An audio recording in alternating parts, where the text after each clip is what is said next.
Hello and welcome to our weekly program at the Majlis in AD University, which is being realized on the platform of Institute for Development and Diplomacy. I'm Anastasia Lavrina, and our special guest today is Alberto Turkstra, a Central Asia expert and project manager at the Brussels-based Diplomatic World Institute. Alberto, hello and welcome to our program. Thank you for having me. It's a pleasure. Thank you so much. Today we will speak about the European Union internal situation and also about the bilateral relations between the European Union and Azerbaijan. But let's start from the internal situation in the European Union. European Council President says that European Union are ready to grant candidate status to Georgia once conditions are met. We also know that Ukraine and Moldova have already received this status. At the same time, Turkey has not received this status within the last 70 years, while Turkey expressing its willing to join the European Union.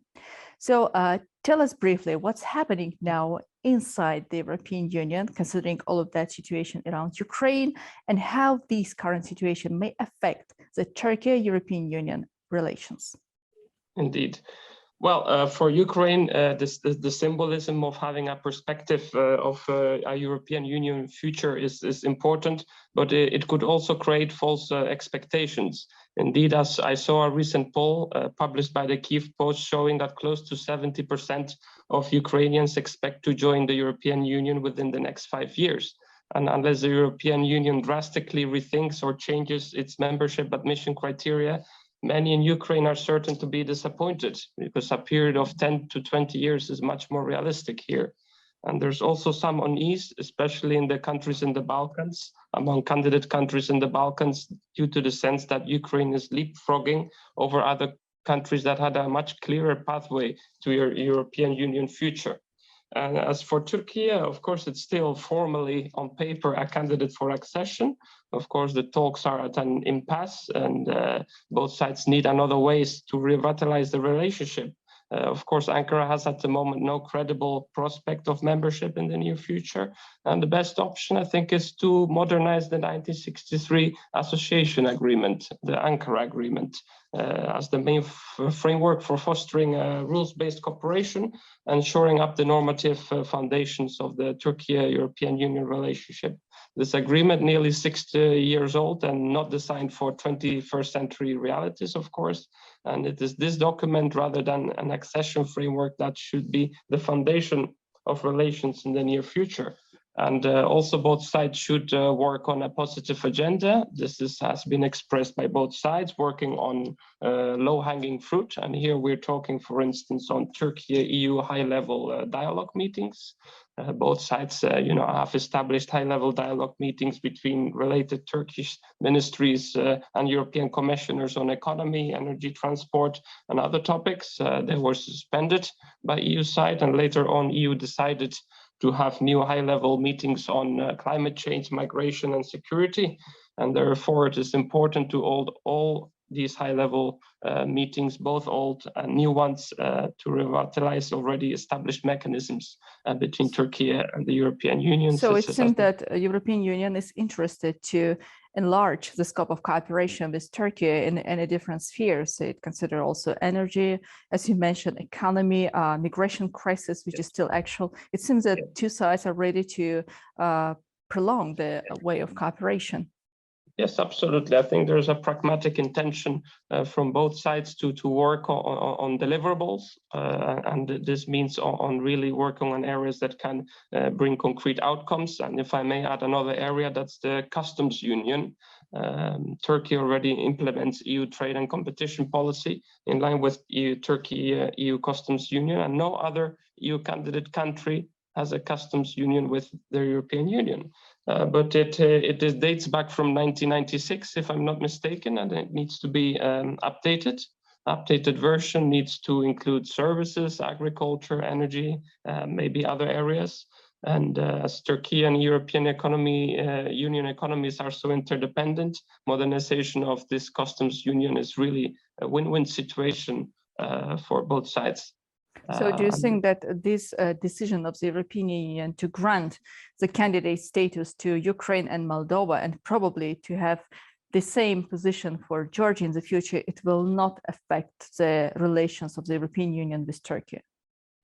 No, I think with Turkey, there's a pragmatic, there's a realization that at the moment, Ankara does not fulfill the Copenhagen criteria. But of course, both sides wish to have the accession option on the table for the future. And in the meantime, work on those agreements and frameworks that need to be updated. Customs union and visa liberalization is very important, as well as Turkey's participation in EU programs such as Erasmus+, Horizon Europe, Solidarity Corps, those programs that increase people-to-people exchanges and education exchanges, research, which is so important for both sides. Yeah. Yes, of course, but at the same time, Turkey is waiting for this for 70 years, and Ukraine just expressed a willing to join the European Union 7 or 8 years ago when all of this situation started. So in my understanding, it somehow may bring some disagreements from the Turkish side if we speak about the conditions, but let's think how it will be developed after. I have another very important issue to ask, energy crisis, which is very actual problem for the European Union country inside, which brought many problems with inflation and etc. How it's currently being developed, how the green energy and any other reforms which is being developed by the European Union is dealing now? Yeah, the European Union, of course, its energy and its climate agenda hangs in the balance. The war in Ukraine has changed almost everything. For some countries, it's been a complete U-turn of 180 degrees. Let's look at Germany. Germany, besides renewables, their only domestic source of power is lignite, which is a dirty type of coal. And the rest is imported. Their oil, their gas, and their uranium for their remaining nuclear plants.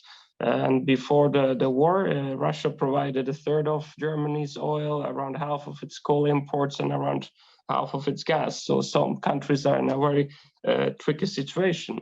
And we also have the context of the very ambitious Fit for 55 plan of the European Union, which was unveiled last summer to move away from carbon-based energy to a carbon-free future by mid-century.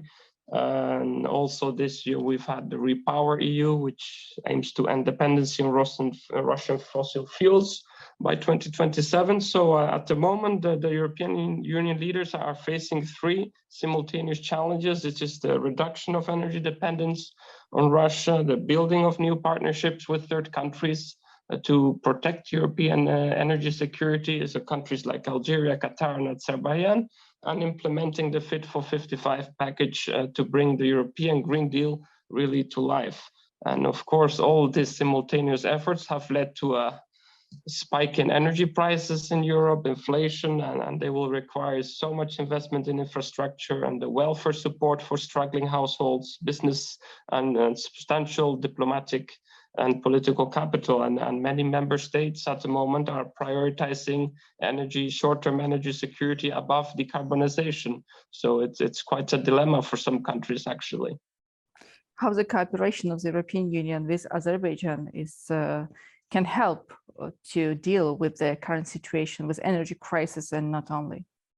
Yeah, of course, Azerbaijan is one of the countries that can contribute to the energy security of the European Union. Of course, the volume that is produced at the moment is not sufficient to replace the volume that European Union imports from Russia, but certainly it's very important that the Southern Gas Corridor is providing around 10 cubic million meters of gas, and there is new gas fields being discovered, which could enhance this by 16 cubic million meters additional. But it is true that we've seen a flock of visits, high-level visits from the EU Commission of Energy and other EU foreign ministers to countries like Azerbaijan, again, Algeria, Qatar, to really diversify in very short time the resources, and at the same time to really speed up the Fit for 55. So a huge push for renewables, at the same time solar farms, wind turbines, and carbon capture and storage facilities, green hydrogen, you name it, all is on the table. And of course, solar is not even among the top 5 sources of electricity in Europe at the moment. So it's a huge challenge, but at least this crisis has really pushed us to think in this direction. And Europe normally needs such crisis to reinvent itself, and this is such occasion. Do you feel that the European Union is willing to have more presence in the region of the South Caucasus now?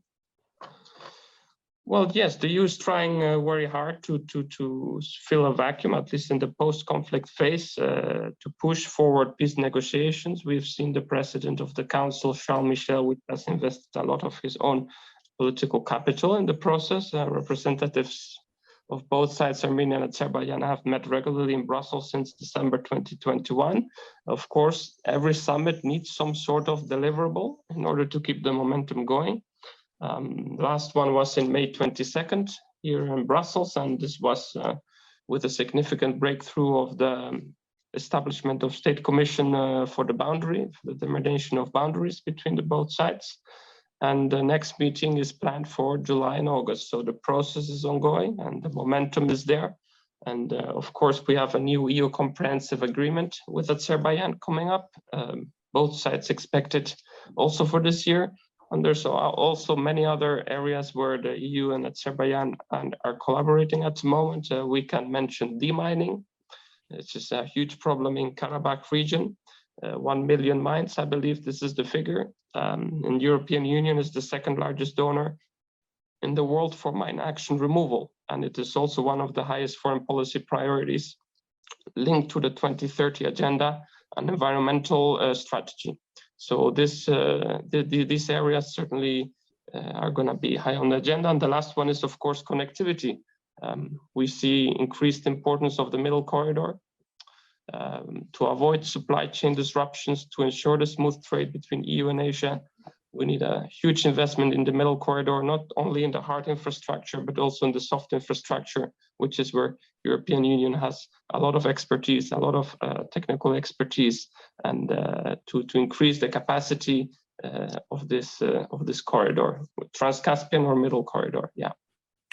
Exactly. Another very important topic I also would like to talk with you about NATO enlargement.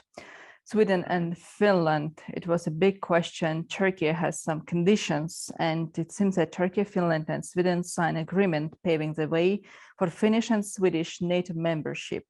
NATO signs accession protocols for Sweden and Finland. It seems that Turkey and two of these countries found the compromise.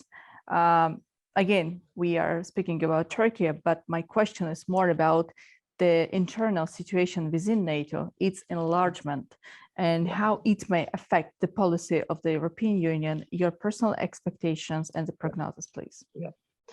Well, European Union has been unanimously supporting the candidacy of Sweden and Finland at the highest level, Charles Michel and Ursula von der Leyen.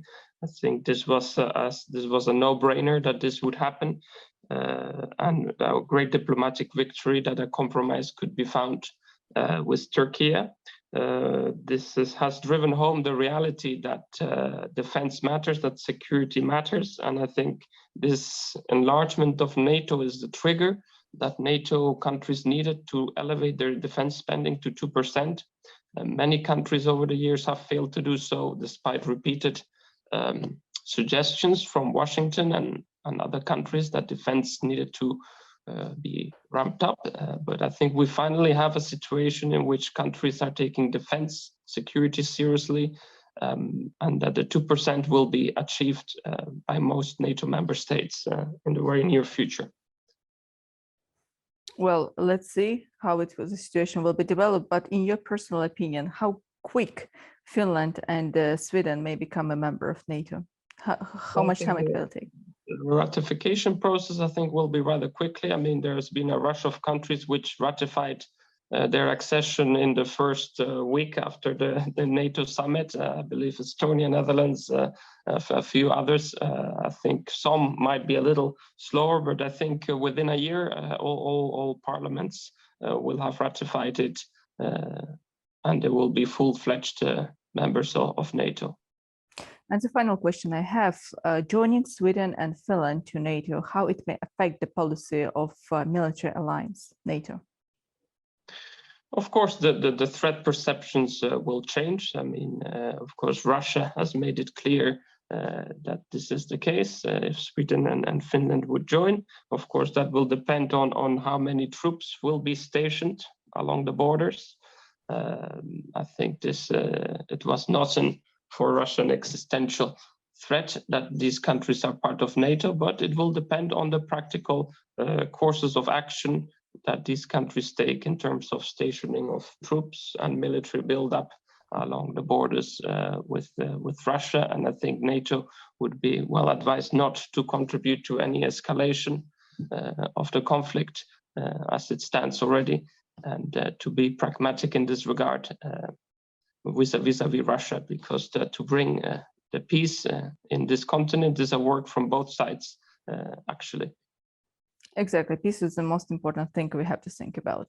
Alberto, thank you so much for finding the time and joining our program today. It was a pleasure to talk to you. Thank you so much, and would be a pleasure to talk to you again soon. Thanks. Thank you so much.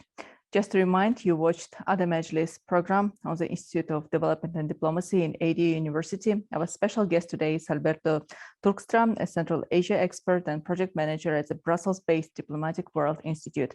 I'm Anastasia Lavrina. See you in the next edition.